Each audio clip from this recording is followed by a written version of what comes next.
Hello and welcome. Let's be honest, you already all know what an iceberg video is, so I won't spend time explaining that, but what I will explain is what Until Dawn is for the newbies here. Until Dawn is one of those interactive movie games where your choices change the course of your story. It's a horror game featuring 8 different protagonists and was released in 2015 on PlayStation 4, though it got a remake around a year ago now. The gist of it is that a group of friends go back to a lodge in a remote mountain to commemorate the disappearance of 2 of their friends the year before, until some crazy shit starts happening. If that sounds like a slasher movie, yes, it's on purpose. Today I will be going over this iceberg chart and explain to the best of my abilities what each of the entries mean. Before we start, some much needed credit to Zoox for super nicely letting me use this iceberg chart as well as using some information from his video. His video and his Twitter account will be linked down below. Thank you so much, I would not have been able to make this video so fast without it. Before we start, as always, I am human and not exempt from making mistakes, so if you notice anything wrong, put it down below. And also, footage that looks like this is taken from my playthrough of the remake last November, simply to save some time. Of course, this iceberg will contain spoilers for Until Dawn, as well as The Impatient and Until Dawn Rush of Blood. Alright, let's get started.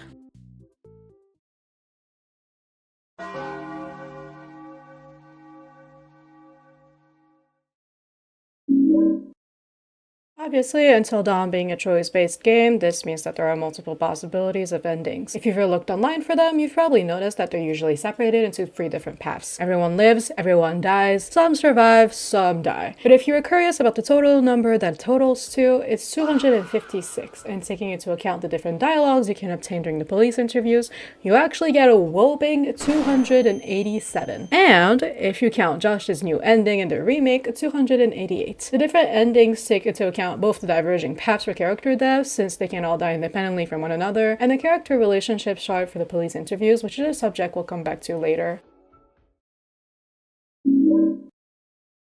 If you manage to keep Josh alive by finding Hannah's diary inside the mines while playing as Sam, but not get the ending where he is rescued, assuming you're playing the remake, you will get the cinematic where he turns into a Wendigo. This actually makes him the last remaining Wendigo on the mountain, as Mike blows up the sanatorium, which kills approximately 10 Wendigos that were kept in the cells, while Wendigo kills 1 in the lodge, and Sam ends up killing both her and the last minor Wendigo by blowing up the lodge. And of course, he eventually needs to eat the flamethrower guy to survive, releasing the Wendigo spirit once more.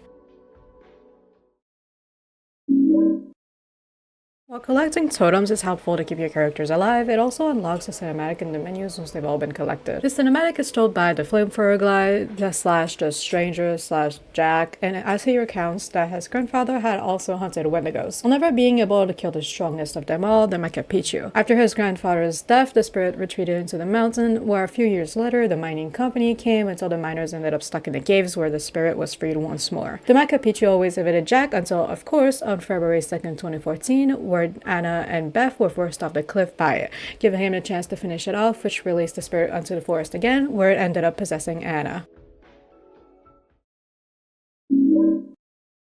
Until Dawn Rush of Blood was originally rumored as some sort of DLC or sequel to the game, but ended up being an arcade VR game for the PS4 released in 2016. This game has 7 levels taking place in different well-known areas of Until Dawn, like the hotel, sanatorium, or the mines. You can also encounter enemies from the game, like the Psycho or the Wendigos, or unlock diverging paths or different collectibles. The considered canon ending is the one where you see the bonus cinematic where Josh turns into a Wendigo from his perspective, which is unlocked after finishing the game on the hardest difficulty, Psychotic. This game represents Josh's descent into madness all throughout the game until he eventually hits the point of no return.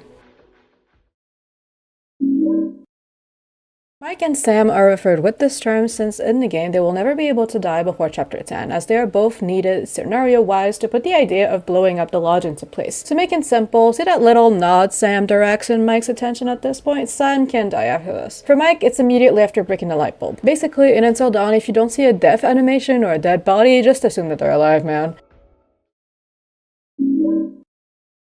This common theory stems from the scene where Sam is running towards the light switch at the end of the game, where she is unknowingly saved by Wendigo since she stops the last minor Wendigo from attacking Sam. This is actually rather surprising, seeing how ruthless Wendigo is with anyone else during the whole game, but it does make Sam, as Sam was the only other person apart from Chris and Josh not included in the prank and the prologue, even trying to warn Hannah in the original game.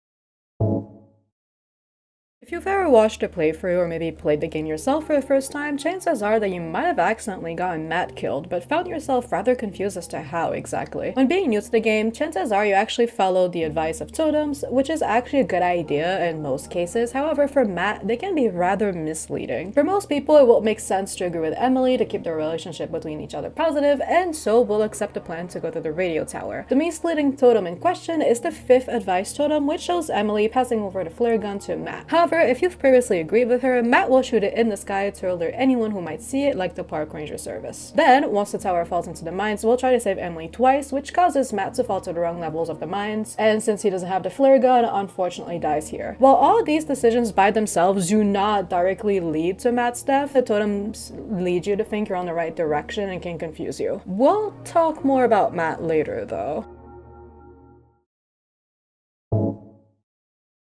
I've seen a lot of people mention the fact they would have liked the character relationships mechanic be used more, though I agree. It's definitely a sidelined part of the game. Certain choices throughout your playthrough will dictate different characters' behaviors depending on this very relationship chart. An example of this is during the walk with Mike and Jess to the cabin, where your choices here influence how comfortable Jess will be with him later at the cabin. Or like I said earlier, the police interviews at the end of the game are directly influenced by this. For example, if the relationship between Emily and Matt is low, she will not care about him being found or not, while if it is high, she will show that she cares and even remorse for how she frees him for the game.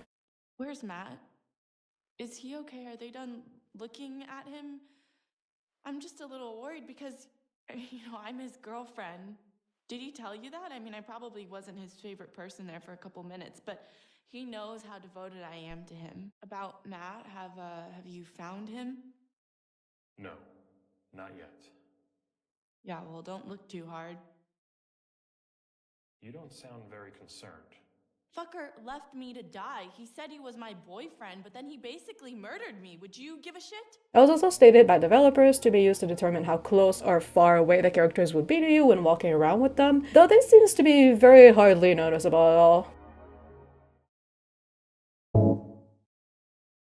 Dr. Hill is a mysterious character who talks to you at the end of each chapter in a form of therapy sessions, though it's never really explained whether he is real or not until at the beginning of chapter 7. If you've previously escaped Sam's chase sequence with the Psycho, you will get access to a secret room where a ton of information can be found, including Josh's phone if you move to the left of the room. On this phone, you can observe a conversation between him and Dr. Hill, which proves he is real. To put it simply, while Dr. Hill is a very real person, the one we can see in between chapters is an hallucination made in Josh's mind.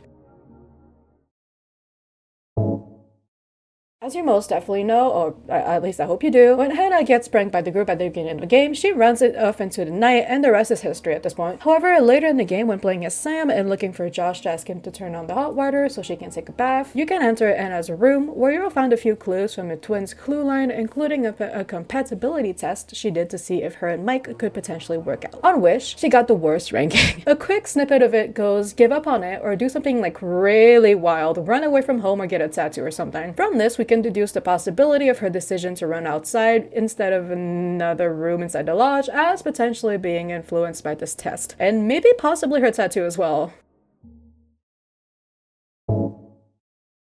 At the beginning of the game, while playing as Chris at the shooting range, you will eventually get the choice to shoot either a squirrel or another hung bag.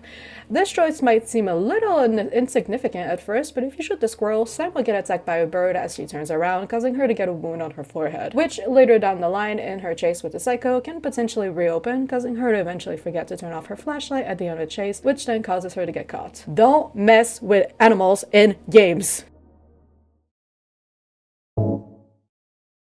Did you know all the trophies / achievements you can unlock reference famous horror movies? Some examples include The Exorcism of Emily when Mike kills her in the basement, reference to The Exorcism of Emily Rose. For Daughters of Darkness when only the girls survive, referencing Daughters of Darkness. Scream 2 when Mike cuts off his fingers to free himself from the bird trap for, of course, Scream 2. The skill Wolfman if Mike keeps Wolfie alive, referencing the Wolfman. And of course, the Platinum Symphony of Horror trophies, Nosferatu, A Symphony of Horror.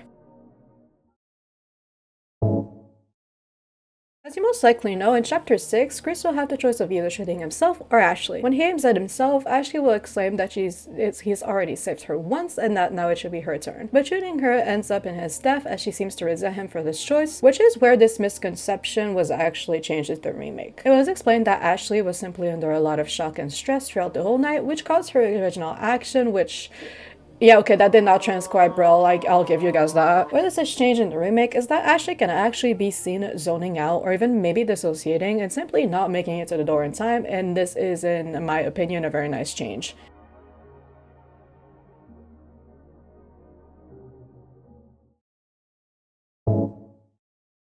Larry Fessenden has a crazy resume, hold on. He is a producer, actor, writer, director, film editor, and cinematographer. He is one of the two screenwriters for Until Dawn, as well as the actor for the stranger in the game and Dante in Rush of Blood. In the lodge's basement, inside the movie theater room, there are 6 posters of horror movies: Stakeland, The House of the Devil, Automatons, The Innkeepers, Better Feast, and Hypothermia. Larry Fessenden was actually part of each of these films as an actor, producer, or both. The funny thing about this whole thing is that before knowing anything about the game, he actually worked on a short film in 2001 called Wendigo, as well as another one in 2002 called Searching for the Wendigo, which of course closely relates to the game. Of course, he was eventually called to work on Until Dawn after being recommended by Graham Resnick, a scriptwriter who was already working on the project at that time, though this knowledge of the Wendigos prior to the project was confirmed to be pure coincidence. When starting a new game upon ending the prologue, Dr. Hill will explain that you can't change what happened last year and that you need to accept it to move on. However, let's say you went back in the chapter select to replay the prologue to see what happens when you let go of Anna, for example. I told you you can't change what happened last year. You can only affect the future. Accept it and move on. This small little detail is something not ignored by speedrunners, as the cinematic actually lasts 30 seconds less when started this way. Interestingly enough, the Japanese version of the original game had a type of blackout censorship where the screen would be turned completely to black when something like a character's death happened, and only the audio played. I think you can guess why this was extremely annoying for a multitude of reasons, but the reason behind this is that the CERO, Japan's ESRB system, simply refuses to rate some games that don't meet their code of ethics. This censor was also present in the credits, where normally you'd have the cinematic of the character's death play again, showing their time of death, whereas in the Japanese versions, this simply had the character's introduction cinematic and their time of death. Thankfully, this was changed in a way for the remake that was less jarring and immersion breaking by simply changing around some of the angles in those scenes.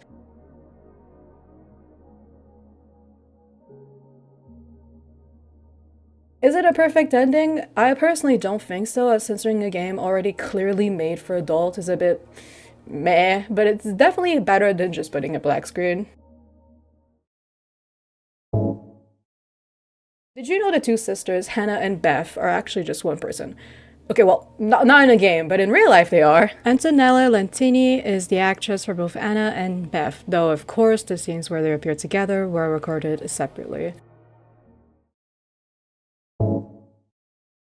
The Impatient is another Until Dawn spin-off, specifically on the PS4 VR. It acts as a prequel to Until Dawn, as well as being another horror your choices matter type game. It takes place in the Blackwoods Pines Sanatorium 60 years before the events of the main game. You play as an amnesiac patient of the sanatorium, trying to remember who they are and what happens for them to arrive in this place. The two cool things to note about this game is the exploration of the sanatorium, seeing certain rooms or character who were mentioned before in Until Dawn, and a specific ending. During the game, if you choose to eat human meat, well, we all know what happens. This unlock a cinematic taking place on February 2nd, 2014, the day of the disappearance of Anna and Beth. The cinematic shows the beginning of the chase between Anna, Beth, and the Machu Picchu, though from its POV, implying that the character you play in The Impatient becomes the Machu Picchu if they've consumed human flesh throughout your playthrough.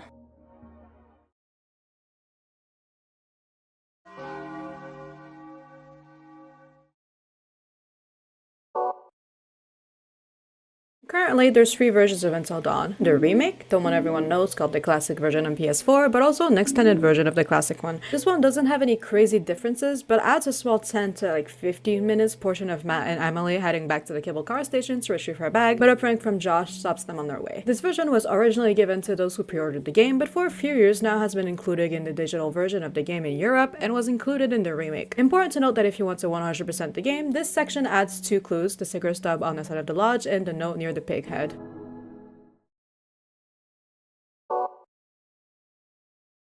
If you've taken a peek at the making ofs and the behind the scenes content in the game, or even just looked them up online, you'll know that the characters in Until Dawn are animated using the motion capture technique. This technique is used in a lot of other games like Detroit Become Human or other supermassive games projects, for example. To put it simply, the actors will wear a suit that allows them to retranscribe their movement into the 3D environment. However, the Wendigos are the exception to the rule, as they are completely animated by hand.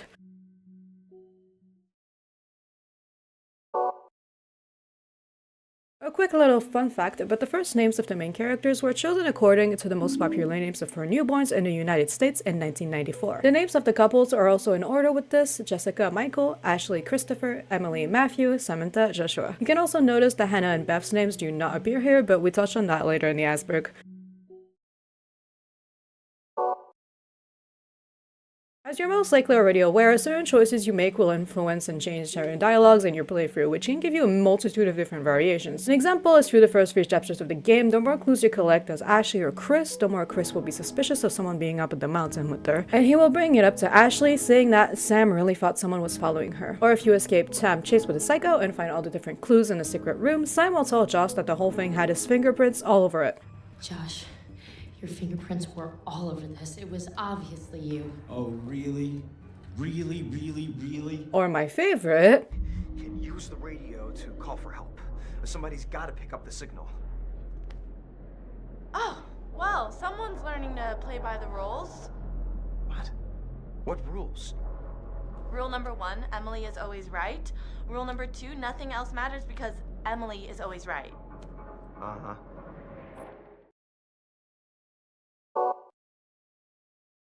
At some point during an interview, Will Biles, the director, was asked if he could share any abandoned plotlines or the likes, to which he answered that at one point one of the characters was pregnant. He said he preferred not saying who it was and that it was scrapped due to being too distracting from the main story. Though a common theory points towards Emily, since the game already features drama between her past relationship with Mike and her new one with Matt. Though this is only pure speculation, and I am personally happy with the decision to remove this storyline.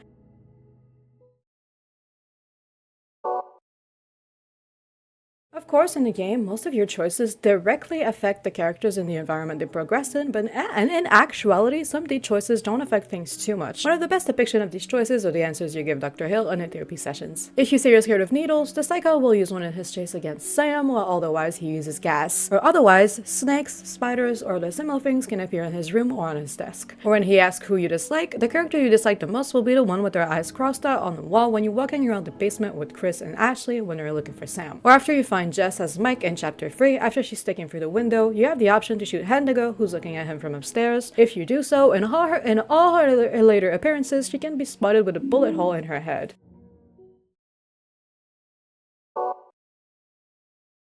Some parts of the game directly reference the prank from a year ago. For example, in Sam's chase, the bed she can hide under or jump over is the same bed Jess and Emily hide under during the prank. Or in chapter 6, with Matt and Emily, if you choose to kill the deer and then fail the QTE, Matt falls on the exact same rock the sisters, and more specifically Beth, fell on a year before.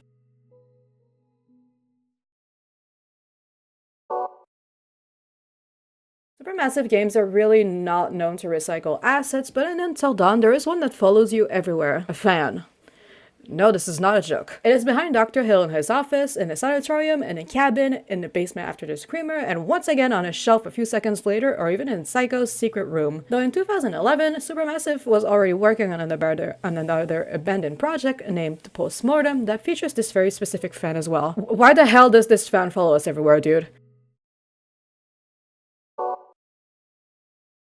You might have noticed that the psycho, or Josh if you prefer, seems to have something against Chris early on in the game when he's tormenting the group. This fact might seem strange, as Chris and Josh were both asleep when the prank took place the year before, and he therefore shouldn't be blamed for it at all. For example, Chris had to choose who dies between Josh and Ashley. A plane can fall on his head if Ashley is dismissive and blames Hannah and Beth's disappearances on the sisters, and he even chooses between his life or Ashley's. This part of the game was simply changed very late in development, as Chris was originally planned to be part of the prank. A simple proof of this is when both him and Ashley look for the dollhouse in the basement filled with dolls recreating the scene of the prank. We can clearly see a doll made to look like him being inside. In an early video before the game's release, he is also seen hiding under the bed with Ashley, where in the final game this is where Jess and Emily are then. This video is from Gamescom 2014, as a reminder, the original game released in late August 2015, so this change was definitely made later down the line.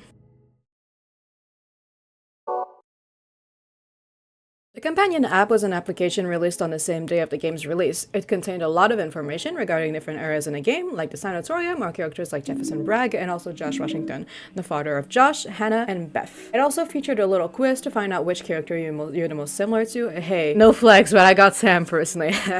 You could also connect your PlayStation account to track the character relationships from this app. You could also connect different clues in this app that weren't considered clues in the game itself. You might have noticed that I am using the past tense, and this is intentional as the app is no longer available today, though you can probably find APKs and likes online to use it.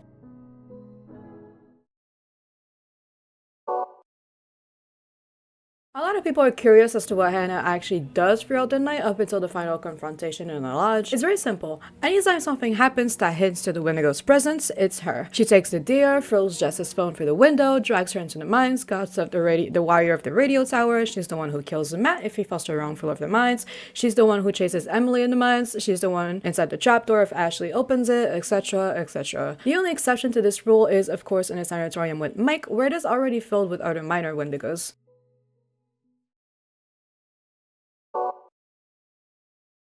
The name of the sanatorium in the game, Blackwood Pines, was actually chosen as a reference to Algernon Blackwood, a British author. In 1920, he wrote a collection of short horror stories, with one of them being named The Wendigo. I think we can see where the reference came from.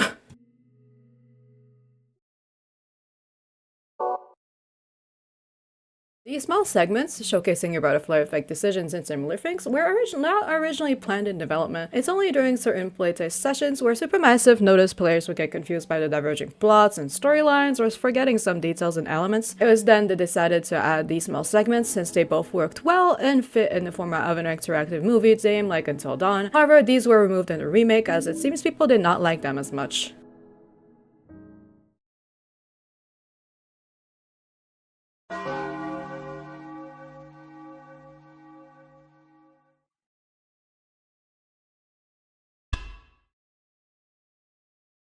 Until Dawn's PS4 version, which from now on I will be calling a classic version, is one of the games that got a port to the PS5, however did not receive any updates or bug patch from the Switch. It's birthed a few little bugs that thankfully have no impact on the actual game and are rather more visual. One common example is the lanterns the characters are holding sometimes starts tweaking. Not sure how else I'm supposed to describe this. This one mostly appears with Mike in the sanatorium and Matt in the mines. There is also a similar issue with the sheets in the shack during Josh's fake death where they start also tweaking. I genuinely don't know how else I'm supposed to describe this, honestly. A few others include animations not loading, certain textures or models unloading, but they are all visual issues that don't affect your playthrough.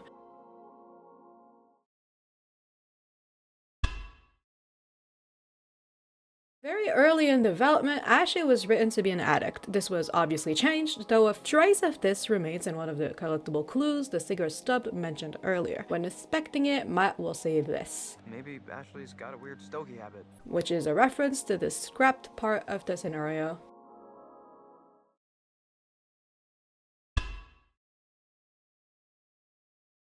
The not-so-lost pumpkins anymore were originally in the classic version as a hunt to find all of the pumpkins in the game, one in each chapter. This hunt took place starting October 28th throughout the 29th, 2015, and players were encouraged to share screenshots of their findings on social media using the hashtag #UntilDawnPumpkin. However, for a long time this was believed to be lost media, as the only footage we had was of a developer livestream. However, no less than a week ago, as of writing this script, Zoox, the person who very nicely let me use this iceberg chart, decided to change the date of his console to the date mentioned earlier. As it turns out, the game simply runs a date check upon launch, and if on the right dates, gives you access to the pumpkins. So yep, after 10 years, the solution was as simple as that. Funny, isn't it? Important to note that, however, that these can only be assessed on the original game and not the remake. These pumpkins spell out Rush of Blood, so the hunt was a teaser for the spin-off game at the same time.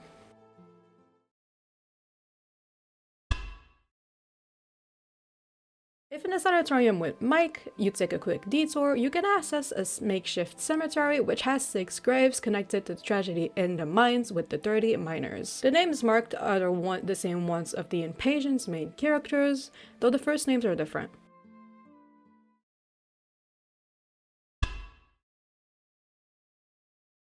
And we're back to Matt. Told you we weren't done with him yet. Like mentioned earlier, he is always taught to be the hardest character to save by multiple people for the usually confusing nature of the clues given. However, in development, something was not even explained that made saving him even harder. The sometimes not doing anything is the right thing to do tutorial was not included at all, which of course led to certain problems. One of them, of course, being the deer segment at the beginning of chapter 6. During a playtest, it was said by the design director, Tom Ethan, that none of the players chose not to attack the deer, and therefore all got mad killed this way. It was then chosen to add this quick tutorial to remedy this. Anyone else feel bad for Matt? Leave my boy alone, bro. What the hell?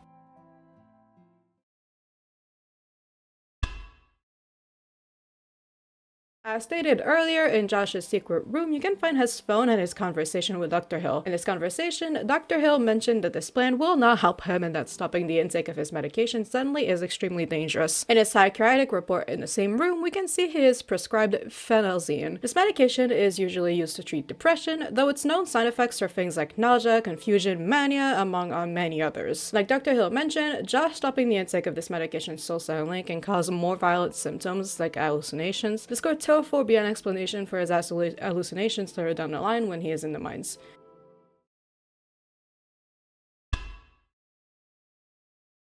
Current chapter names are directly influenced by your answers in Dr. Hill's therapy sessions, making this another choice without impact. For example, in the first ever session, if you choose that the picture makes you happy and that you would still stay at the cottage, chapter 1 will be named Friendship. Regardless of your other choices, if you don't care that the cottage is haunted, chapter 3 will be named, well, haunted. Though if you are scared of it being haunted, it is called isolation. If Josh later apologizes for his actions, chapter 9 is named Despair, while chapter 10 is Repentance. Though if he isn't, chapter 9 is Karma, and chapter 10, Resolution.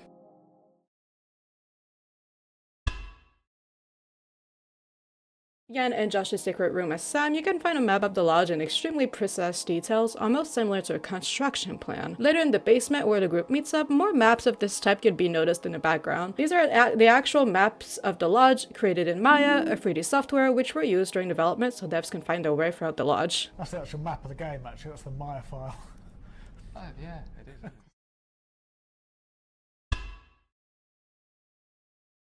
Of course, if you know anything about game development, it's that creating the perfect character design isn't always a piece of cake, and in this case, the Psycho is one of the characters that went through the most changes throughout development. These are different pictures and concept arts for his mask. However, a few aren't shown, as this is something we'll touch back on soon.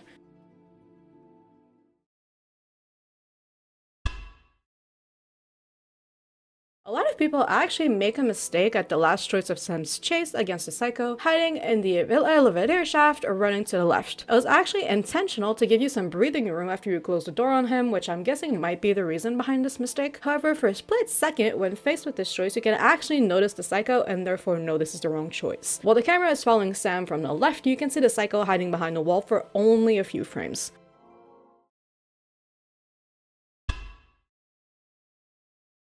Seeing as how you're pretty much constantly chased around by Wendigos and a lot of things hint to their presence, you might have assumed there are a lot of them on the mountain. Though like I said earlier, Anna is the only one who causes everything in the game, so how many are there really? In total, there are 14. The first being the Macapichu, who's killed by a flamethrower guy in 2014 after Hannah and Beth fall. Of course, the second is Handigo. She's possessed by the Macapichu spirit and is therefore the strongest on the mountain during the events of the game. The last 12 are the miners who were rescued after their mines crumbled. 5 killed by the flamethrower guy before 2014, another by Jack Fiddler in a sanatorium, the one with its head in a jar in the morgue. Mike kills 4 while exploring a sanatorium, and the last 2 killed by Hannah and the explosion in the lodge.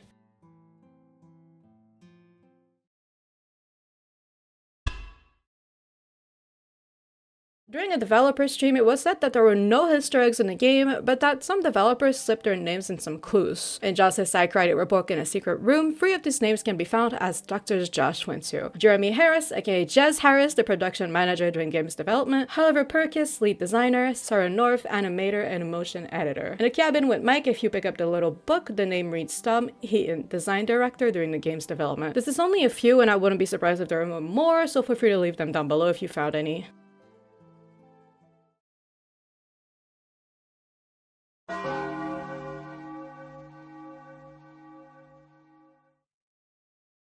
Before we get started on this part, there are a few things in terms I would like to explain to make sure everyone understands. I am not necessarily the most knowledgeable on everything I am about to explain, so I will not go in depth to minimize any potential mistakes. As always, feel free to correct me down below if you notice any errors. When making a game, it's possible to launch it from development software using as a simulation. An example is in Roblox Studio. While when launching a game on a Steam or on a console, you're launching something called an executable, aka a .exe. A build of a game is a specific version compiled into a .exe. Some are more important than others, some being simply test builds with maps, while others are basically the full game. For example, when a game tells you version 1.0, you are playing on what is most likely the first full release build of the game. Without going into too much detail, because again I am a goober and I barely even know what I'm talking about, a dev kit is a modified console designed to make the creation of games easier for development teams, some of them looking completely different from the actual console. The PlayStation Move is a controller for the PS3 and PS4, acting as a motion controller. To make it easier to understand, it functions similarly to a Wii remote. This controller was, for example, used in Little Big Planet 2 and is used with a PlayStation camera to retranscribe your movements in the game. Imagine if an Xbox, Kinect, and Wii remote fused, basically. And with that, we're ready to get started. There are a few things noticeable in trailers or promotional videos that weren't kept in the final game. We can see the Psycho hitting something with a hammer, which is theorized to have been planned as an animation from when Josh reveals himself as the Psycho when we see him placing down all the traps and scares. Other things look completely different, like the scene of Mike aiming the gun at Emily where he looks like he does at the beginning of the game, or Chris and Ashley opening a door that reminds me of the main entrance of the sanatorium. The scene of Matt and Mike... Hey, correct me if I'm wrong, but I seriously doubt they actually throw hands in the final game. And Emily and Jess's hair looked different, though this was most likely just a result of them being unfinished, as this trailer is from 2014. Some files can also be found when buying the classic game in the PlayStation Store, PlayStation Plus, or simply on the game disc. There is a pretty long animation of what looks to be a concept for a butterfly effect sequence, as well as an old version of the events of the past video. It is much longer. The flame for a guy burns the Mecha Pikachu for longer, and it is shown with the appearance of a normal Wendigo. A quick ghost effect meant to appear in the Ouija station, and ghostly animations of a flying Wendigo were also found. In the remake, we can find developer test areas for different movements on areas like stairs on different inclines, as well as gates which change the state of your character when walk through, like their walk animations or facial expressions. An area to test all the different don't move segments in the game, though these are development test areas and aren't technically unused assets. Again, in the remake, in the very last scene of the game when the lodge explodes, using FreeCam, you can find a similar model of the Wendigo with wings from earlier just standing there.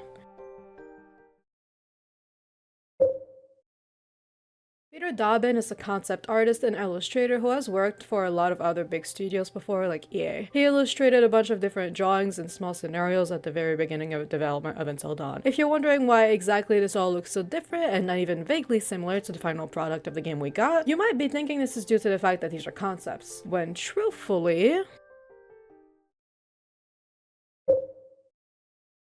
To save time, because again, I made this iceberg in a month, and because there's truly a lot to talk about, and I am not the most knowledgeable on this part, I will only stick to the basics for the beta versions of Until Dawn. I really don't want to accidentally spread misinformation and mistakes here. And I will also refrain from talking about any private builds. Between 2011 and 2015, there were basically two eras for Until Dawn, PS3 and PS4. There are builds from 2011, 2012, 2013, I'm guessing most likely others as well. There are an insane amount of differences, like the actors, the scenario itself, the characters' personalities, the gameplay being more like a puzzle game. It had more chapters. Some scenes were similar but also completely different at the same time. At some point, Sam could use a flamethrower. What the actual hell? The Wendigos look completely different, and Sam could even punch the Wendigo at some point during a pursuit in a tractor. Like, okay girl, I wasn't familiar with your game, get it.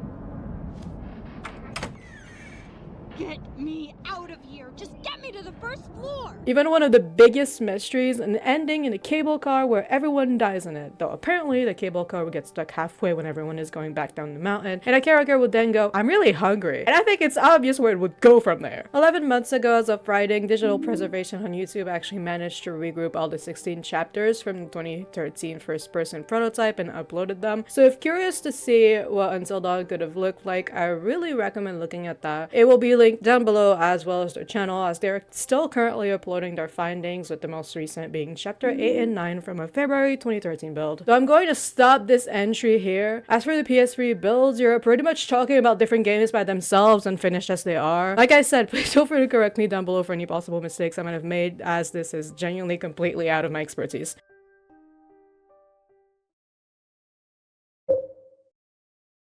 Thing is, Until Dawn went through numerous changes throughout its development. Its visual identity also updated numerous times with it. It had two very different logos from the final product in the PS3 era, one that looks completely different from everything else during the PS4 alpha, an extremely similar one to the PS3 final product, of course the final logo for the PS4 game, and the remake having went for a much more simplistic look. I'm unsure of the changes regarding the UI of the PS3 and early PS4 era, so we can see the final PS4 and remake versions both go for a totally different vibe.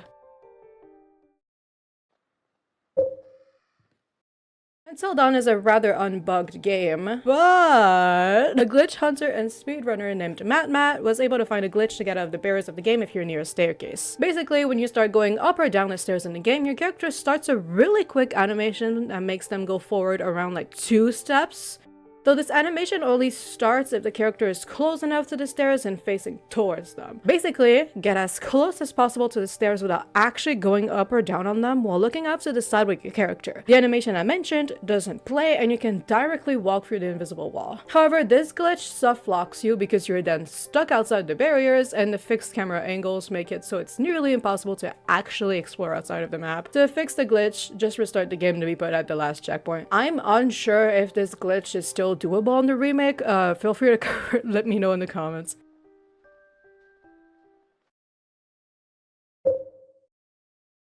This entry refers to the very first version of Until Dawn, which began production in 2008. This was not developed by Supermassive, instead being worked on by PlayStation's London studio. This version had 10 episodes when was played in first person using the Move controller. Playing this build is a pretty tough task, as you can't really play the build on an emulator because of the Move controller itself, which was still under prototyping at the time. You will be pretty much softlock after the first cinematic due to this. It's also not possible to play this on a PS3 because it doesn't have enough RAM to do so, and the build stops itself if it detects that it doesn't have enough RAM. This makes your only option a PS3 dev kit, since it has twice more RAM and the Move controllers are correctly supported on it. The game would have had a prompt similar to Don't Move, except this time you would have to keep the Move controller still, as well as using it to inspect things and rotate clues, which would then have been written down in a notebook. The story this time would have revolved around Anna being killed a year before and her friend group returning to commemorate her and also investigate. Unfortunately, it seems it eventually entered development hell and was abandoned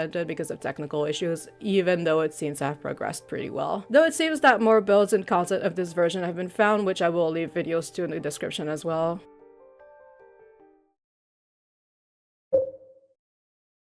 The cast for the old versions were completely different, and it's only Noah Fleiss and Brett Dalton playing Chris and Mike respectively were kept for the final PS4 version. Thankfully, the Digital Preservation Discord community managed to identify them. Emily was Rachel Oyama, later replaced by Nicole Sakura. Josh was Michael Charles Roman, obviously replaced by Rami Malek. Jess, Tracy Weiler, replaced by Megan Martin. Matt was Gilbert Glenn Brown, later replaced by Jordan Fisher. Sam was Megan Ray Manzi, replaced by Aiden Panettiere. Hannah and Beth, Megan Prescott. And Ashley, Melissa Benoist, replaced by Galadriel Steinman. When Sony noticed the trouble London studio was having with the game, they luckily found another studio to help out. Supermassive Games, who were already working on a game called Beyond, was supposed to release on PS3 in 2013. The game would have started production in 2009 this time around and was supposed to be a first-person horror game in a snowy location. When Supermassive was approached by Sony, Supermassive basically pulled a combination move and merged Beyond and Until Dawn into one. Will Biles, during a podcast in 2024, actually mentioned that Beyond was the actual planned title for the game, but they eventually heard of Quantum Dream releasing Beyond Two Souls and didn't want there to be any confusion, so they ended up keeping the original Until Dawn title. The build that was recovered is of the walk to the cabin with Mike and Jessica, which were already named this in the files, where they find the old shack where you find the creepy mask in the final game. The build uses assets from Killzone 3 for literally everything except the map itself. Like, to launch the build, you are in a Killzone 3 menu. This actually implies that other than Anna, Jess and Mike were the first protagonists created out of the 8 we have today. Of course, feel free to correct me for any mistakes I could have made here, or even tell me if you have any information that I might have missed. And with that, congratulations, we are finished. Again, a huge thank you to Zoox, and credits to everyone else will be in the description as well. I really tried my best on this video and I hope you had fun watching it. Until Dawn is one of my favorite games of all time, and this was my own kind of love letter to it. Again, notice a mistake, put it down in the comments. I'd love to read any corrections you guys have and make a pinned comment with them eventually if needed. And hey, I made this video in a month, so surely that deserves a little sub, right? we're approaching 900 subs, so... All my other socials will also be down below if you'd like to check me out anywhere else. Thank you so much for watching, and I'll see you in the next one.